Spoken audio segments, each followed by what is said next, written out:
ഈ കുട്ടി ഇങ്ങനെയൊന്നും ആയിരുന്നില്ല സത്യം പറഞ്ഞാൽ. ഭയങ്കര നാടൻ കുട്ടിയായിരുന്നു. ഓൾറെഡി അച്ഛനമ്മയും ഡിവോഴ്സ്ഡ് ആണ്, ഒറ്റയ്ക്കുള്ള കുട്ടിയാണെന്നൊക്കെ പറയുമ്പോഴേക്ക് എല്ലാവർക്കും ഒരു സഹതാപം, ഒരു സിമ്പതി ഉണ്ടായിരുന്നില്ലേ, അതെല്ലാവർക്കും ഉണ്ടായിരുന്നു. പെട്ടെന്ന് ഈ കുട്ടിക്ക് ഇങ്ങനെ കാണുമ്പോൾ തന്നെ എല്ലാവരും ഈ കുട്ടിയാണ് ഇങ്ങനെ ആയത് എന്നൊക്കെ നമ്മൾ അതിൽ പറയുന്ന മുക്കാൽ ഭാഗം കള്ളമാണ്. ഈ വിഷ്ണു എന്ന് പറയുന്ന ആൾ എനിക്ക് തോന്നുന്നു, എനിക്ക് അറിഞ്ഞെടുത്ത് വെച്ച് തോന്നുന്നു അവളെ വെച്ച് ക്യാഷ് ഉണ്ടാക്കണതാണ്. പക്ഷേ ആ കുട്ടിക്ക് അത്രയും പക്വതയും കാര്യങ്ങളൊന്നും ഇല്ല. ഒരു 16 വയസ്സുള്ള കുട്ടിക്ക് അല്ലെങ്കിൽ ഒരു 17 വയസ്സുള്ള കുട്ടിക്കുള്ള പക്വത ആ കുട്ടിക്ക് ഉണ്ട്. Hi guys, welcome back. തുമ്പി, നിങ്ങൾ ഈ കുറച്ച് ആൾക്കാരെങ്കിലും ഇൻസ്റ്റാഗ്രാം സ്ക്രോൾ ചെയ്യുന്ന ടൈമിൽ ഈ ഒരു കുട്ടീനെ എവിടെയെങ്കിലുമൊക്കെ ഇങ്ങനെ കണ്ടു മറച്ചിട്ടുണ്ടാവണം, അല്ലെങ്കിൽ എവിടെയെങ്കിലുമൊക്കെ ഇങ്ങനെ മിന്നി മറിഞ്ഞ് പോയിട്ടുണ്ടാവണം. ഈ കുട്ടിയുടെ ഒരു പഴയ ഫോട്ടോ ഞാൻ ഇവിടെ സൈഡിലോട്ട് കൊടുക്കാം. ഇത് ഓൾറെഡി സോഷ്യൽ മീഡിയയിൽ അവൈലബിൾ ആയിട്ടുള്ള ഒരു ഫോട്ടോ തന്നെയാണ്. ഈ കുട്ടിയുടെ ശരിക്കുള്ള പേര് ഷിംന എന്നാണ്. ഈ ഷിംനയിൽ നിന്നും ഈ സൈഡിൽ കൊടുത്തേക്കുന്ന വീഡിയോയിലുള്ള തുമ്പിയിലോട്ടുള്ള യാത്രയ്ക്ക് മുന്നിൽ കുറച്ചധികം കാര്യങ്ങൾ സംസാരിക്കാനുണ്ട്.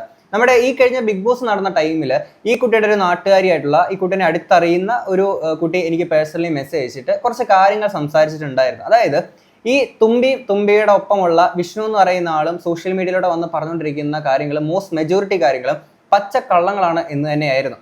ഓക്കെ, അപ്പം അന്ന് ഞാൻ വിചാരിച്ചത് ഒരു റൈറ്റ് ടൈം ആവട്ടെ, അന്ന് ഇതിനെക്കുറിച്ചിട്ട് സംസാരിക്കാമെന്നായിരുന്നു. ഇപ്പം എപ്സ്റ്റീൻ ഫയൽസ് ഒക്കെ പുറത്തിറങ്ങിയ ടൈമിൽ ഈ ചൈൽഡ് ഗ്രൂമിങ്, ഈ ഇതുമായിട്ട് ബന്ധപ്പെട്ട കാര്യങ്ങളൊക്കെ ഇന്റർനാഷണൽ ലെവലിൽ ചർച്ച ചെയ്യുന്ന ടൈമിൽ ഇപ്പം ഇവിടെ സംസാരിക്കുന്നതിൽ തെറ്റില്ല എന്നുള്ളത് ഞാൻ വിചാരിക്കുന്നു. ആൻഡ് ഈ കുട്ടി എൻ്റെ അടുത്ത് പറഞ്ഞ പല കാര്യങ്ങളും ഇവരുടെ ഒരു പ്രൈവസിയിലോട്ട് അധികമായിട്ട് കടന്നു പോകുന്ന കാര്യങ്ങളൊന്നും നമ്മളിവിടെ സംസാരിക്കുന്നില്ല. ഇവിടെ ഓൾറെഡി സോഷ്യൽ മീഡിയയിൽ ഇവർ വന്ന് പറഞ്ഞിരിക്കുന്ന കള്ളങ്ങളുടെ പിന്നിലുള്ള സത്യാവസ്ഥ എന്താണെന്നുള്ളത് മാത്രമേ നമ്മളോട് സംസാരിക്കുന്നുള്ളൂ.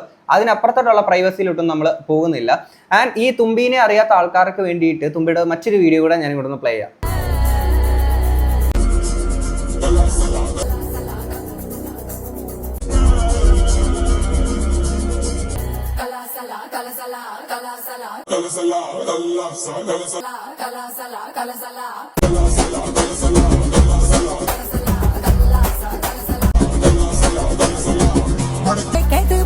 என்ன பத்தி சொல்லுவா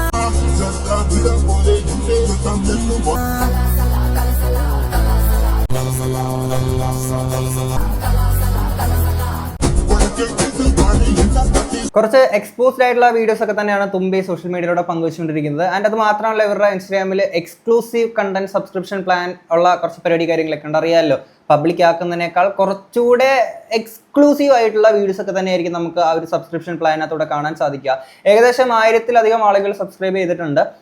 എനിക്കൊന്ന് 390-400 അടുപ്പിച്ച് എന്തോ ആണ് സബ്സ്ക്രിപ്ഷൻ പ്ലാനിന്റെ റേറ്റ് കാര്യങ്ങളൊക്കെ വരുന്നത്. ഏകദേശം ഒരു 4 ലക്ഷം സംതിങ് എന്തോ ഒരു മന്ത്ലി ഏൺ ചെയ്യുന്നുണ്ട്. സോഷ്യൽ മീഡിയയിലൂടെ നമുക്ക് മണി ഏൺ ചെയ്യാൻ പറ്റുന്ന ഒരുപാട് സാധ്യതകളുണ്ട്. അതിലൊരു സാധ്യതയാണ് ഇവരിവിടെ ഉപയോഗിച്ചിട്ടുള്ളത്. നമ്മൾ ഉപയോഗിച്ചേക്കുന്ന സാധ്യതയാണ് യൂട്യൂബിൽ ചെയ്യുന്ന നമ്മൾ ഈ കണ്ടന്റ് കാര്യങ്ങളൊക്കെ തന്നെ. ഇത്രയൊക്കെ ആണെങ്കിൽ പോലും വളരെ കരുതലോടുകൂടി തന്നെയാണ് ഈ വിഷ്ണു ഈ തുമ്പീനെ കണ്ടുകൊണ്ടിരിക്കുന്നത്. ഈവൻ ജിമ്മിൽ പോകുമ്പോൾ പോലും ശരീരത്തിന് അധികം സ്ട്രെയിൻ കൊടുക്കാതിരിക്കാനെ കൊണ്ട് മാക്സിമം വിഷ്ണു ശ്രമിക്കാറുണ്ട്. അതിൻ്റെ ഒരു വീഡിയോ കൂടെ നമുക്കൊന്ന് കാണാം.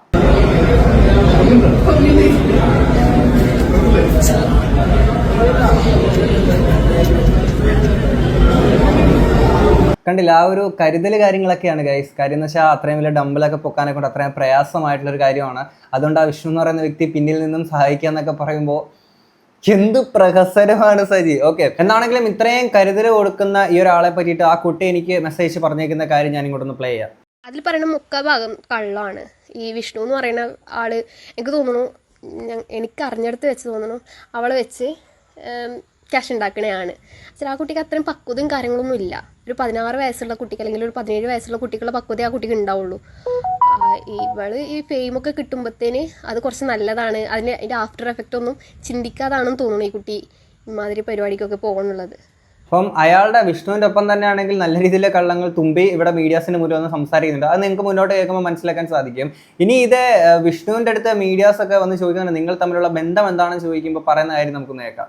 നിങ്ങളുടെ രണ്ടിൻ്റെ റിലേഷൻ ഒന്ന് പറഞ്ഞേക്കാമോ? അതെ, ഞങ്ങൾ കസിൻസാണ്, ബ്രദേഴ്സും സിസ്റ്ററുമാണ്.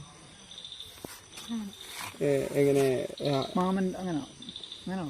അങ്ങനെ ചേച്ചിയുടെ മോളാണ്. ചേച്ചിയുടെ മോള്, നേരെ പറയാണ് കസിൻ ആണെന്ന്. എടാ, ചേച്ചിയുടെ മോളെന്ന് പറയുമ്പോൾ അമ്മാവനല്ലേ മാമനല്ലേ വരിക? ആദ്യം ചോദിച്ചപ്പോൾ കസിൻ എന്ന് പറഞ്ഞു, പിന്നെ ദൂരിട്ട് കളിച്ചിട്ട് പറഞ്ഞു ശരി അമ്മാവനാണ് ചേച്ചിയുടെ മോളാണെന്നുള്ള കാര്യം പറയുന്നു. ഓക്കെ, ഇനി മുമ്പ് മീഡിയാസിന്റെ മുന്നിൽ ഇതിനു മുന്നേ പറഞ്ഞേക്കുന്ന കാര്യമുണ്ട്, കസിന് തന്നെയാണ്, ബ്രദർ തന്നെയാണെന്നാണ് പറഞ്ഞേക്കുന്നത്. ബ്രദറാണ് കേട്ടോ, ഒരാൾ കരച്ചാൽ ചെയ്ത് റിവീൽ ചെയ്തിട്ടില്ല. കസിൻ ബ്രദറാണ്. കുറെ ആൾക്കാരുടെ ഡൗട്ടാണ്, കുറെ ആൾക്കാർ ഹസ്ബൻഡാന്ന് പറയും. അങ്ങനെയാണ് ഇങ്ങനെയാണെന്നൊക്കെ പറഞ്ഞു. അതൊന്നല്ല, ബ്രദറാണ്. കൂടുതലും കോന്തൻ അത് കുഴപ്പമില്ല, ആൾക്കാർ പറഞ്ഞവർ പറയട്ടെ, അത് പ്രശ്നമല്ലേ. ഞങ്ങളുടെ വീട്ടിൽ തന്നെയാണ് സ്വന്തം വർഷങ്ങളായിട്ട് നിൽക്കുന്നത്. ആ നിഷ്കളങ്കമായ ചിരി കൊണ്ട് പറയുന്നത് കേട്ടില്ല. ബ്രദർ ആന്നേ, കസിൻ ബ്രദർ ആണ്, അത് ബ്രദർ തന്നെയാണ് സുഹൃത്തുക്കളെ. ആ കെയർ കൊടുക്കുന്നത് നമുക്ക് കാണാൻ സാധിക്കും. അതായത് ചേട്ടാ എനിക്ക് എക്സ്പോസ് ചെയ്തൊരു ഡ്രസ്സ് ഇടണമെന്ന് പറഞ്ഞപ്പോഴത്തേക്കും ആ എക്സ്പോസ് ചെയ്തത് പ്രിന്റ് അടിച്ച് ഡ്രസ്സ് ഇട്ട് കൊടുത്ത ഒരു വ്യക്തിയാണ് ഇത്. ഓക്കെ, ഇതൊക്കെ ഡ്രസ്സിങ് ഒക്കെ ഓരോരുത്തരുടെ വ്യക്തിപരമായിട്ടുള്ള സ്വാതന്ത്ര്യമാണ്, അതൊക്കെ ഓരോരുത്തരുടെ ഇഷ്ടമാണ്. അതൊന്നും ഇവിടെ വലിയ പ്രശ്നമുള്ള കാര്യമൊന്നുമില്ല. ഇഷ്ടമുള്ളത് ആർക്കും എന്ത് വേണമെങ്കിലും ഇട്ടുകൂടെ, അതൊന്നും വിഷയമുള്ള കാര്യമൊന്നുമില്ല. പിന്നെ ഇവിടെ ഈ പുള്ളിക്കാരി പറയുന്ന കാര്യം കേട്ടില്ല, വർഷങ്ങളായിട്ട് ഞങ്ങളുടെ വീട്ടിലാണ് താമസിക്കുന്നത് എന്ന് പറയുന്നുണ്ടല്ലോ. അതിലോട്ട് നമുക്ക് വരാം. ഇത് ഈ തുമ്പയുടെ അമ്മയാണെന്നുള്ള രീതിയിലാണ് മീഡിയാസിന്റെ മുന്നിൽ പറയുന്നത്. അത് നമുക്കൊന്ന് കേൾക്കാം. അമ്മയൊന്ന് പരിചയപ്പെടുത്തുവോ? അമ്മക്ക് പരിചയപ്പെടുത്തിട്ട് മതി.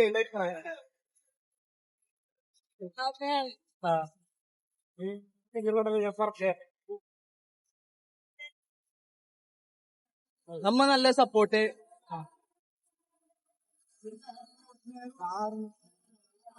അമ്മയൊന്ന് പരിചയപ്പെടുത്തുമെന്ന് ചോദിക്കുമ്പോൾ എന്താണ് മുഖത്തൊരു വൈക്ലഭ്യം പോലെ? അത് സ്വന്തം അമ്മ അല്ലാത്തതുകൊണ്ടാണോ? എന്നാൽ അത് സ്വന്തം അമ്മയല്ല സുഹൃത്തുക്കളെ. കാക്ക് 16-17 വയസ്സേ ഉള്ളൂ. എനിക്ക് തോന്നുന്നു ഇപ്പോൾ +2 പഠിക്കേണ്ട ഏജാണ് ആ കുട്ടിക്ക്. പിന്നെ ആ കുട്ടീനെ ഒന്നിച്ച് നടക്കുന്ന അമ്മ എന്ന് പറയണില്ലേ, അത് ആ കുട്ടീൻ്റെ അമ്മയല്ല. ആ കുട്ടീൻ്റെ അമ്മേൻ്റെ പേര് മിനി എന്നാണ്. ഈ മിനി എന്ന് പറഞ്ഞ യഥാർത്ഥ അമ്മയുടെ ഒരു ഫോട്ടോ അവരുടെ പ്രൈവസീനെ മാനിച്ചിട്ട് ഞാനിവിടെ വെക്കുന്നില്ല. അപ്പം ഇത് ഒറിജിനൽ അമ്മയല്ല ഈ കാണിച്ചേക്കുന്നത്. അപ്പോൾ പലരും വിചാരിക്കുന്നുണ്ടാവും അമ്മേനെ പോലെ കാണുന്നൊരു വ്യക്തി ആയതുകൊണ്ടാവാം ഇങ്ങനെ പ്രസന്റ് ചെയ്തത് എന്നുള്ള രീതിയിലായിരിക്കും പലരും വിചാരിക്കുക. എന്നാൽ ബാക്കി കുറച്ച് കാര്യങ്ങളുണ്ട്. ഇവരെല്ലാവരും കൂടെ ഒരുമിച്ച് ചേർന്നിട്ടാണ് ഈ പരിപാടി കാര്യങ്ങളൊക്കെ ചെയ്യുന്നത്. അതിനെ പറ്റിയിട്ടൊക്കെ നമുക്ക് കേൾക്കാം. കസിൻസ് എന്ന് വയ്ക്കുമ്പം അല്ല, കസിൻസ് എന്ന് വയ്ക്കുമ്പോൾ അമ്മാവന്റെ മകൻ അമ്മ അങ്ങനെയുള്ളതാകുമ്പോൾ വേണമെങ്കിൽ കല്യാണം കഴിക്കാൻ സാധ്യതയുണ്ടല്ലോ എന്ന് വെച്ചിട്ടാണ്. കെട്ടിച്ച് അടങ്ങത്തില്ല. ഇതൊന്നും പറയാൻ പറ്റില്ല, പക്ഷെ നമ്മള് തമ്മിൽ അങ്ങനത്തെ ഇതൊന്നും ഇല്ല. ഭാവിയില് നിങ്ങളുടെ ഒരു കല്യാണം, നിങ്ങൾ തമ്മിൽ കല്യാണം ഉണ്ടാവുമോ എന്നാണ് ചേച്ചിയുടെ ചോദ്യം. അങ്ങനൊന്നുമില്ലേ, അങ്ങനത്തെ കേസുകളൊന്നും നമ്മള് ചിന്തിച്ചിട്ട് പോലും ഇല്ലേ. നമ്മളിപ്പോ ഇങ്ങനെ പോണു. ഇവിടെ ഇനി എന്തായാലും ഇനിയിപ്പോ അറിയാത്തവരുണ്ടെങ്കിൽ ഇവളെ LLB ചെയ്ത് ഒരു 5 വർഷം കഴിഞ്ഞ് ഒരു വക്കീലൊക്കെ ആയി ഇറങ്ങിയിട്ടാണ് എന്തെങ്കിലുമൊക്കെ ഇവള് വേറെ എന്തെങ്കിലും ചിന്തിക്കുള്ളൂ. അതുവരെ ഈ ഒരു ഇതിൽ പോവും. പിന്നെ എന്താ പറയാ, പിന്നെ എനിക്കൊന്നും പറയില്ല, അവളെന്തെങ്കിലും പറയട്ടെ. എന്നാൽ ഇവൻ കല്യാണം കഴിച്ച ഒരു കുട്ടിയുള്ളവനാന്ന് ഇവിടെ പറയരുത് കേട്ടോ. ഡിവോഴ്സ്ഡ് ഒന്നും ആയിട്ടില്ലല്ലോ, എന്നിട്ടും പറയണം അതിനെ പറ്റിയിട്ടൊക്കെ. ഇപ്പൊ ഇവളിപ്പോ LLB ഒക്കെ കഴിഞ്ഞിട്ട് നമുക്ക് ആലോചിക്കാം, +2 ഒക്കെ കഴിഞ്ഞിട്ട് നിൽക്കുന്ന, അല്ലെങ്കിൽ +2ന്റെ ഈ ഒരു പ്രായമാണ്. അപ്പൊ ഇനി 4-5 വർഷം കഴിഞ്ഞിട്ടുള്ള കാര്യത്തെ പറ്റിയാണ് നമുക്ക് അതിനെ പറ്റിയിട്ടൊക്കെ ആലോചിക്കുക എന്നുള്ള രീതിയിൽ പറയുന്നത്. ഓൾറെഡി ഒരു കല്യാണം കഴിച്ചൊരു കുട്ടിയുണ്ട് ഇയാൾക്ക്. വിഷ്ണു എന്ന് പറഞ്ഞ ആള് ഓൾറെഡി മാരീഡാണ്, ഒരു കുട്ടിയുണ്ട്. മാരി ചെയ്തിട്ടുള്ളത് ഈ ഷിംനയുടെ അമ്മയുടെ കസിനെയാണ്. അതായത് ഷിംനയുടെ, അതായത് തുമ്പിയുടെ അമ്മയുടെ അച്ഛൻ്റെ പെങ്ങളുടെ മോള്, ചിന്നു എന്നാണ് പേര്, പ്രതീക്ഷ അങ്ങനെ എന്തോ ആണ് ശരിക്കും നെയിം. അപ്പോൾ അവരെയാണ് കല്യാണം കഴിച്ചിട്ടുള്ളത്. അതിലൊരു കുട്ടിയുണ്ട്, ഒരു പെൺകുട്ടിയുണ്ട്. ഈ വിഷ്ണു എന്ന് പറഞ്ഞ ആളുടെ ശരിക്കും വീടെന്ന് പറയുന്നത് തൃശ്ശൂരാണ്. അവർ എന്നിട്ട് കാസർഗോഡേക്ക് വന്നിട്ടൊരു മൊബൈൽ ഷോപ്പ് എന്തോ ഉണ്ടായിരുന്നു, അങ്ങനെയായിരുന്നു ഉണ്ടായിരുന്നത്. അപ്പോൾ അവിടെ നിന്നാണ് ഈ ചിന്നു എന്ന് പറഞ്ഞ കുട്ടീനെ ലവ് ചെയ്തിട്ട് മാരേജ് ചെയ്യുന്നുള്ളത്. വിഷ്ണുവിൻ്റെ വൈഫ് എന്ന് പറഞ്ഞ ചിന്നു എന്ന് പറഞ്ഞ കുട്ടി ഇപ്പോൾ തുമ്പിയുടെ വീഡിയോസിലൊക്കെ ഉള്ളൊരു കുട്ടി തന്നെയാണ്. അവരെല്ലാവരും ഇപ്പോൾ ഒന്നിച്ചാണെന്ന് തോന്നുന്നു. ഈ തുമ്പിയുടെ അമ്മയും ഈ ചിന്നു എന്ന് പറഞ്ഞ കുട്ടിയും വിഷ്ണു എല്ലാവരും ഒന്നിച്ചാണ് താമസിക്കണമെന്നാണ് തോന്നുന്നുള്ളത്. അയാളുടെ വൈഫ് തെറ്റിപ്പോയിട്ടൊക്കെ ഉണ്ടായിരുന്നു. ഇവരെന്തോ ഇഷ്യൂ ആയിട്ട് അങ്ങനെ ഇവർ തമ്മിലെന്തോ ഉണ്ടെന്നൊക്കെ പറഞ്ഞിട്ട് തെറ്റിപ്പോയിട്ടൊക്കെ ഉണ്ടായിരുന്നു. പക്ഷെ ഇപ്പോൾ ഈ റീസെൻ്റ്ലി എൻ്റെ ഒരു ഫ്രണ്ട് എൻ്റെ വാട്സപ്പിൽ എൻ്റെ ഇൻസ്റ്റഗ്രാമിൽ എനിക്ക് കിട്ടണില്ല, അയച്ചാൽ കിട്ടണില്ല. അപ്പോൾ എൻ്റെ ഒരു ഫ്രണ്ട് എനിക്ക് ഒരു റീല് വൺസ് ആയിട്ടൊന്നും ഷെയർ ചെയ്തിട്ടുണ്ടായിരുന്നു വീഡിയോ. അപ്പോൾ അതിൽ ഇവർ രണ്ടുപേരും ഒന്നിച്ചുള്ള വീഡിയോ ഉണ്ട്. കേട്ടല്ലോ, കല്യാണം കഴിച്ച് ഒരു കുട്ടിയുണ്ട് ഇയാൾക്ക്. ഈ തുമ്പയായിട്ടുള്ള അല്ലെങ്കിൽ ഒരുമിച്ച് നടക്കുന്ന രീതിയിലുള്ള ഇഷ്യൂസ് ഇവർക്കിടയിൽ ഉണ്ടായിട്ടുണ്ട്. എന്നാൽ ഇവരൊക്കെ അവസാനം ഇവർ ഒരുമിച്ച് തന്നെയാണുള്ളത്. ഇവർ ഒരുമിച്ചുള്ള റീല് കാര്യങ്ങളൊക്കെ ഉണ്ട്. അപ്പം ഇവരെല്ലാം ഒരുമിച്ച് എല്ലാവരും കൂടെ ചേർന്നിട്ടുള്ളൊരു പരിപാടിയാണ് ഇവിടെ. എന്നിട്ട് ഇതെല്ലാം അത് കളവരെടുത്തോ. അപ്പൊ അതിനെ പറ്റിയിട്ട് ആലോചിക്കുക, അത് ഇതൊക്കെ കുറെ സാധനങ്ങളൊക്കെ പറയുന്നുണ്ടല്ലോ. ഓൾറെഡി കല്യാണം കഴിച്ചൊരു കുട്ടിയുള്ള ഒരാളാണ് സുഹൃത്തുക്കളെ ഈ വിഷ്ണു. ഇനി ബാക്കി പറഞ്ഞ കാര്യം കേൾക്കാം. LLB ചെയ്യാനുള്ള പ്ലാൻ അല്ല LLB ചെയ്യാൻ വേണ്ടിട്ടിരിക്കുക. ഇപ്പൊ കഴിഞ്ഞത് എന്താണ്? +2 റീസെന്റ് ഏതെങ്കിലും റിലേഷനിൽ ഉണ്ടായിരുന്നോ? ഇല്ല, ഒന്നുമില്ല. ഇതുവരെ സിംഗിൾ ആണോ? വരാറുണ്ടോ? കമന്റ് അങ്ങനെ വരാറുണ്ടോ? ആരുമായിട്ട്? അതെ, മെയിൻ ആയിട്ട് എന്താ കാര്യം അറിയൂ, ഇത് റിവീൽ ഞാൻ പറയാം. ഇത് റിവീൽ ചെയ്യാത്തതിന്റെ കാര്യം എന്താണെന്നറിയൂ. ഇത് റിവീൽ ചെയ്ത് കഴിഞ്ഞില്ലേ പല ആൾക്കാരും ലൈൻ അടിക്കാനും കാര്യങ്ങളും ഇതാകുമ്പോ ഒരു കുഴപ്പമില്ലാണ്ട് പോവും. ഹസ്ബൻഡ് വൈഫാന്ന് വിചാരിച്ചിട്ട്. ഇതാകുമ്പോ എല്ലാരും ഹസ്ബൻഡാണ് വൈഫാന്ന് പറഞ്ഞിട്ട് അങ്ങോട്ട് പോവും. ഇനിയിപ്പോ അവളെ നോക്കിയിട്ട് കാര്യമില്ലേ. പക്ഷെ ഇനിയിപ്പോ എന്ന് വെച്ച് കഴിഞ്ഞാൽ നമ്മളൊരു സ്ഥലത്ത് പോകുമ്പോഴാണെങ്കിലും ഒരു ഇത് കൂടുതലാ. അവളുടെ അടുത്ത് കളിക്കാം, അവളുടെ അടുത്ത് സംസാരിക്കാം, ആ ഒരു കുഴപ്പം പറയാതിരുന്നത്. അതാണ് കാര്യം. ഇനിയിപ്പോ അത് അതൊക്കെ ഉണ്ടാവും. നിങ്ങളൊക്കെ അല്ല അപ്പൊ ഞങ്ങൾക്ക് ലൈൻ അടിക്കാനും പിന്നെ എന്തൊക്കെയോ ഇവരിങ്ങനെ പറയുന്നുണ്ടായിരുന്നു. എടേ +2 കഴിഞ്ഞതേ ഉള്ളൂ ഈ കുട്ടി. ഓക്കെ, ആ ഒരു പ്രായമുള്ളൂ, 10-17, ഇപ്പൊ 18 വയസ്സ് പൂർത്തിയായിട്ടുണ്ടാവും. അപ്പം ഈ ഒരു കുട്ടീനെ വെച്ചിട്ടാണെങ്കിൽ ഓക്കെ ഇതൊക്കെ വന്ന് ഇങ്ങനെ പറയുന്നത്, അല്ലെങ്കിൽ ലവറായിട്ടോ ഭർത്താവായിട്ടോ ആൾക്കാരൊക്കെ വിചാരിച്ചോട്ടെ എന്ന് ഇയാൾ ഇങ്ങനെ പറയുമ്പോഴും എന്താണ് ഇവിടെ പറയുന്നത്, ബാക്കിയുള്ള ആൾക്കാർ ലൈൻ അടിക്കാതിരിക്കാൻ വേണ്ടിയിട്ടൊക്കെയാണ് എന്നൊരു സാധനമാണ് പറയുന്നത്. ഓൾറെഡി ഒരു കല്യാണം കഴിച്ച് കുട്ടിയുള്ള ഒരാളാണ് വന്നിട്ട് ഈ രീതിയിൽ വർത്താനം പറഞ്ഞുകൊണ്ടിരിക്കുന്നത്. ഓക്കെ, ഇനി ഇത് കഴിഞ്ഞ് പറയുന്ന വേറെ കുറച്ച് കാര്യമുണ്ട്, നമുക്ക് അതോടെ കേൾക്കാം. തുമ്പി ഇപ്പൊ ഇങ്ങനത്തെ ഫോട്ടോസൊക്കെ അപ്ലോഡ് ചെയ്യുമ്പോൾ ഇങ്ങനെ കമന്റ് ബോക്സിൽ ഫുള്ള് വരുന്ന കമന്റ്സിന് പപ്പയുടെ മമ്മിയുടെ ഒക്കെ റിയാക്ഷൻ എന്തായിരിക്കും? അവരെന്ത് പറയാനാ, അവരും സപ്പോർട്ടീവ് ആണോ? അതിനിത് വലിയ ഇതിപ്പോ ഇവര് പറയണതിന്റെ അല്ലേ, നമ്മളിപ്പോ ചെയ്ത് കൂടുന്നത് വലിയ കാര്യങ്ങളൊന്നും അല്ലല്ലോ, നോർമലായിട്ടുള്ള ഇതെല്ലാം ചെയ്യണല്ലോ, അതിനപ്പുറത്തേക്കും നമ്മൾ ചെയ്യണില്ലല്ലോ. മുമ്പ് പുറം രാജ്യങ്ങളായിരുന്നെങ്കിൽ ഇത്രയും കമന്റ്സ് വരില്ല എന്നാണോ? അത് ശരിയായിരിക്കാം, പുറം രാജ്യങ്ങളായിരുന്നെങ്കിൽ ഇത്രയും കമന്റ്സ് വരില്ലായിരിക്കാം. അപ്പോ അതെ അതെ, നാട്ടിലെ പ്രശ്നമാണ് കേട്ടോ, നാട്ടുകാരുടെ പ്രശ്നമാണ്. പക്ഷേ ഈ നാട്ടുകാരുടെ ഒരു ഇതായിട്ട് പറഞ്ഞതെന്ന് വെച്ച് കഴിഞ്ഞാൽ ഇവരൊന്നും ഇതുവരെ തുമ്പിനെ കണ്ടേക്കുന്നത് അല്ലെങ്കിൽ ഇങ്ങനെയൊന്നും ആയിരുന്നില്ല. ഇവരുടെ കുറച്ച് ഡീറ്റെയിലോട്ട് ഞാൻ പോകുന്നില്ല. എവിടെയെങ്കിലും ചെറിയൊരു കാര്യം പറയാം, ഇവരുടെ ഈ തുമ്പിയുടെ അച്ഛനും അമ്മയും ഡിവോഴ്സ്ഡ് ആയിട്ടുള്ള കുറച്ച് സീന് കാര്യങ്ങളൊക്കെ ഉണ്ട്, കൂടുതലായിട്ട് നമ്മളതിലോട്ട് പോകുന്നില്ല.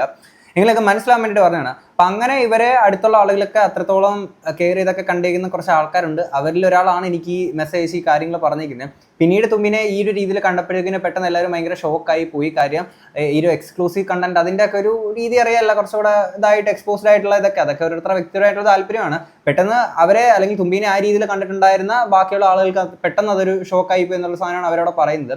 പിന്നെ ആ നാട്ടിലുള്ള എല്ലാ ആൾക്കാരെയും ബ്ലോക്ക് ചെയ്ത് വെച്ചേക്കാണ്. തുമ്പിയുടെ അക്കൗണ്ടിൽ നിന്ന് എല്ലാവരും ബ്ലോക്ക് ചെയ്ത് വെച്ചേക്കാണ്. തുമ്പിയുടെ ഒരു വീഡിയോസ് അക്കൗണ്ട് ഒന്നും അവർക്ക് കാണാൻ പറ്റത്തില്ല, അങ്ങനെ ആക്കി വെച്ചിട്ടുണ്ട്. അപ്പം അവർ ചിലപ്പം ബ്ലോക്ക് ചെയ്തിരിക്കുന്ന നാട്ടുകാർ തെണ്ടികളെ എന്നൊക്കെ ഒരു മൈൻഡ് സെറ്റിലായിരിക്കും ഇവർ വിചാരിക്കുക. കാരണം നമ്മളിങ്ങനെ വളർന്നു വന്നു, അപ്പോഴത്തേക്കിനും ആൾക്കാർക്ക് ഇഷ്ടപ്പെടുന്നില്ല, അവരിങ്ങനെ അതും ഇതൊക്കെ പറയുന്നതായിരിക്കും വിചാരിച്ചിട്ടുണ്ടാവുക. പക്ഷേ സോഷ്യൽ മീഡിയയിലൊന്നും ഇങ്ങനെ നിങ്ങൾ കള്ളങ്ങൾ പറയുമ്പോൾ ഇതൊക്കെ അടുത്തറിയുന്ന ആൾക്കാർ ഇതുപോലെ വന്ന് ഇതിന്റെ സത്യാവസ്ഥ എന്താണെന്നുള്ളത് തുറന്ന് പറയുന്നത് തന്നെയായിരിക്കും. ഇന്നത്തെ കുറച്ച് കൂടുതൽ കാര്യങ്ങൾ പറയുന്നുണ്ട്, അതിലോട്ടൊന്നും നമ്മൾ പോകുന്നില്ല. ഇനി ഇവര് ഈ റീസെന്റ് ആയിട്ട് എടുത്ത ഒരു ഇന്റർവ്യൂവിൽ പറയുന്ന വേറെ കുറച്ച് കാര്യങ്ങളുണ്ട്. സോഷ്യൽ മീഡിയ നോക്കുവാണെങ്കിൽ ഇപ്പൊ തുമ്പിക്കെതിരെ ഒരുപാട് നെഗറ്റീവ് ട്രോൾസ് അല്ല നെഗറ്റീവ് കമന്റുകൾ വരുന്നുണ്ട്. കാണുമ്പോൾ ചിരിച്ചു കാണിക്കുകയും അതിനുശേഷം നെഗറ്റീവ് കമന്റ് ഇടുകയും ചെയ്യുന്ന ഒരുപാട് പേരുണ്ട്. അപ്പൊ അതിൽ വിഷ്ണു ബ്രോവിനും കുറ്റം പറയുന്നുണ്ട്, പല രീതിയിൽ നമ്മൾ പറയുന്നുണ്ട്. അപ്പൊ അവരോടൊക്കെ എന്താണ് പറയാറ്? അവരോട് എന്ത് പറയാൻ, അവരുടെ സ്വഭാവം മാറ്റാൻ പറ്റില്ലല്ലോ. ഞാനിത് ഈ മീഡിയക്കാരുടെ പറഞ്ഞിട്ടുണ്ടായിരുന്നു, അത് മരുന്നില്ലാത്ത അസുഖമാണ്. പണ്ടത്തെ ആൾക്കാർ പറയില്ലേ ചില കാര്യങ്ങൾക്ക് മരുന്നില്ലാന്ന്. ഇന്നത്തെ കാലത്ത് HIV AIDS വരെ പുറത്ത് മരുന്ന് കണ്ടുപിടിച്ചിട്ടുണ്ട്. പക്ഷെ ഇവർക്ക് ഈ അസുഖത്തിന് മരുന്ന് കണ്ടുപിടിച്ചിട്ടില്ലേ? മരുന്നില്ലാത്ത ഇത് നാട്ടുകാരുടെ പ്രശ്നമാണെന്ന് പുള്ളി ഇവിടെ പറയുമ്പോൾ പോലും ശരിക്കും തുമ്പി ഇങ്ങനെ ആയിരുന്നില്ല മുൻപ്. അതിനെ പറ്റിയിട്ട് പറയുന്നത് കേട്ടോ. ഈ കുട്ടി ഇങ്ങനെയൊന്നും ആയിരുന്നില്ല സത്യം പറഞ്ഞാൽ. ഭയങ്കര നാടൻ കുട്ടിയായിരുന്നു, നടന്നൊരു പക്ക ഒരു നാടൻ കുട്ടിയായിരുന്നു. അങ്ങനെ മോഡേൺ ആയിട്ടുള്ള കുട്ടിയൊന്നും ആയിരുന്നില്ല. ജീൻസൊക്കെ ഇടുന്നതൊക്കെ റെയറായിരുന്നു. അങ്ങനെയുള്ളൊരു കുട്ടിയായിരുന്നു ഇത്. പെട്ടെന്ന് ഇവിടെ ഒരു ചേഞ്ച് ആയിട്ടപ്പോൾ ഞങ്ങളെല്ലാവരും നാട്ടിലുള്ളവരൊക്കെ നാട്ടിൽ ഈ ഓൾറെഡി അച്ഛനമ്മയും ഡിവോഴ്സ്ഡ് ആണ്, ഒറ്റയ്ക്കുള്ള കുട്ടിയാണെന്നൊക്കെ പറയുമ്പോഴേക്ക് എല്ലാവർക്കും ഒരു സഹതാപം, ഒരു സിമ്പതി ഉണ്ടായിരുന്നില്ലേ, അതെല്ലാവർക്കും ഉണ്ടായിരുന്നു. പെട്ടെന്ന് ഈ കുട്ടീനെ ഇങ്ങനെ കാണുമ്പോൾ തന്നെ എല്ലാവരും ഈ കുട്ടിയാണോ ഇങ്ങനെ ആയത് എന്നൊക്കെ നമ്മൾ ചിന്തിച്ചു പോയി. മനസ്സിലായല്ലോ, നാട്ടുകാരുടെ ആ ഒരു അല്ലെങ്കിൽ അടുത്തറിയുന്ന ആൾക്കാർക്ക് പെട്ടെന്നൊരു ഷോക്കായതിൻ്റെ കാരണം മനസ്സിലായില്ല. ആ ഒരു സിമ്പതി കാര്യങ്ങളൊക്കെ ഈ ഒരു കുട്ടിയുടെ അടുത്തുണ്ടായിരുന്നു. അധികം കാര്യങ്ങളോട്ട് നമ്മൾ പോകുന്നില്ല, ബാക്കി കേൾക്കാം. തുടക്ക കാലഘട്ടത്തില് ഈ ഫാമിലി ബാക്ക്ഗ്രൗണ്ട് പ്രശ്നമൊന്നുമില്ല. ഫാമിലി ബാക്ക്ഗ്രൗണ്ട് എങ്ങനെയായിരുന്നു? ഫിനാൻഷ്യലി ഓക്കെ ആയിരുന്നു ഫാമിലി ആണോ? ഫിനാൻഷ്യൽ ഒന്നും ഇല്ല ബ്രോ, നമ്മളെല്ലാം ഇതാക്കണമായിരുന്നു. പക്ഷേ നമ്മളിപ്പോ ഞങ്ങൾ പറയുന്നില്ല ട്രാവലിംഗിന് പോയി തുടങ്ങുന്നു. ഞങ്ങൾ രാവിലെ ചിലപ്പോൾ ഞാൻ സ്വിഗ്ഗി ഓടിക്കാൻ പോകും, അല്ലെങ്കിൽ രാത്രി പോകും. രാത്രി ഫുള്ള് ഓടിച്ചിട്ട് എത്ര രൂപയ്ക്ക് പെട്രോൾ അടിക്കാൻ പറ്റും അത്രയും രൂപയും കൊണ്ട് ഞങ്ങൾ എവിടേക്കും പോകും. പെട്രോൾ അടിക്കും അത്രേ ഉള്ളൂ. പിന്നെ ഫുഡ് ഉണ്ടാവില്ല ചിലപ്പോ. അങ്ങനെയായിരുന്നു. ഞങ്ങൾ മുന്നത്തെ ചാനൽ കാണാത്തോണ്ട് അതിലും ആരാധകർ ഉണ്ടായിരുന്നു, ഒരുപാട് ഉണ്ടായിരുന്നു. ആ ഹാക്കായി പോയിട്ടും പിന്നെയും അവര് വന്നതിന് കാരണം അതുകൊണ്ടാണ്. അന്ന് തൊട്ടേയുള്ള ഫോളോവേഴ്സ് ഉണ്ട് ജെന്യൂൻ ആയിട്ടുള്ളത്. അവരിപ്പോഴും ഞങ്ങൾ കോൺടാക്ട് ഉണ്ട്. എന്നിട്ടും ഞങ്ങൾ എല്ലാ ദിവസവും വന്നിട്ട് 1 മണിക്കൂർ ലൈവ് ഇടും. ഞങ്ങൾ രണ്ടുപേരും കൂടെ 1 മണിക്കൂർ ലൈവ് ഇടായിരുന്നു. അപ്പൊ അതിലവര് അന്നോട്ടുള്ള ആൾക്കാർ ഇന്നുണ്ട്. ഇത് പറയുമ്പോൾ പോലും ഈ തുമ്പിനെ ഭയങ്കരമായിട്ട് ഈ ഒരു സിമ്പതിയുടെ എന്താണെങ്കിലും ഭയങ്കരമായിട്ട് സഹായിച്ചേക്കുന്ന ഒരു കാര്യമുണ്ട്. ആ സഹായം എന്താണെന്ന് ഞാൻ പറയുന്നില്ല. മോശമാണ്. അപ്പം അങ്ങനെ ചെയ്തേക്കുന്ന ആൾക്കാർ ഉണ്ട്. അപ്പോൾ അവർക്ക് പോലും പെട്ടെന്ന് ഷോക്കായിട്ട്, മീൻസ് അവരെ പോലും ബ്ലോക്ക് ചെയ്ത് കളഞ്ഞു. അത്രയും വലിയ സഹായം ചെയ്ത ആൾക്കാരെ പോലും ബ്ലോക്ക് ചെയ്ത് കളഞ്ഞിട്ടാണ് തൊട്ടിപ്പുറത്ത് ഈ എക്സ്ക്ലൂസീവ് കണ്ടന്റ് ആ ഒരു രീതിയിലൊക്കെ പോകുന്നത്. ചിലപ്പോൾ ഈ പറയുന്ന വിഷ്ണു മോളെ ഇങ്ങനെ ഇത് ചെയ്താൽ മതി, ഇത് സെറ്റ് ചെയ്താൽ മതി, ഇതിനകത്ത് നമുക്ക് അങ്ങനെ ചെയ്യാം ഇങ്ങനെ ചെയ്യാന്നൊക്കെ വിചാരിച്ചിട്ട് എന്തെങ്കിലും അങ്ങനെ ചെയ്യിപ്പിക്കുന്നതാണോ അതോ സ്വന്തം ഇഷ്ടപ്രകാരം ചെയ്യുന്നത് ഒന്നും നമുക്കറിയത്തില്ല. എന്തായാലും സോഷ്യൽ മീഡിയയിൽ ഇങ്ങനെ നടന്നിരിക്കുമ്പോൾ അവർ ഓക്കെയാണ്, അടിപൊളിയാണെന്നുള്ള രീതിയിലൊക്കെ തന്നെയാണ് അവർ നിൽക്കുന്നത്. അങ്ങനെയാണെങ്കിൽ പ്രത്യേകിച്ച് പ്രശ്നമോ കാര്യങ്ങളൊന്നും അല്ല.